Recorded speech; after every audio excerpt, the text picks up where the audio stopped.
ఓం నమ శివాయ. అరుణాచల గిరి ప్రదక్షిణలో ఎన్నో పాజిటివ్ ఎనర్జీ పాయింట్స్ గురించి మనం తెలుసుకుంటున్నాం. ఆది అన్నామలై ఆలయంలో గజముఖ గిరి దర్శనంతో పాటుగా నవదళ బిల్వవృక్షంతో పాటుగా మరొక విశేషం కూడా ఉంది.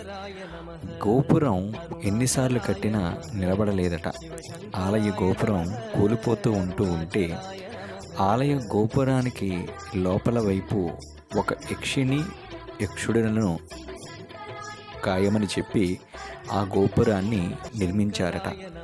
ఆ గోపురం వెనక భాగం లోపల భాగంలో, అంటే మనం ఆలయానికి ఎంటర్ అవగానే లోపల వైపు కుడివైపు భాగంలో యక్షిణి విగ్రహం, ఎడమవైపు భాగంలో యక్షుడి విగ్రహం అక్కడ అందులో ఉంటాయి. ఈసారి లోపలికి వెళ్ళగానే ఒక్కసారి కుడి ఎడమ వైపుల్ని దర్శించండి.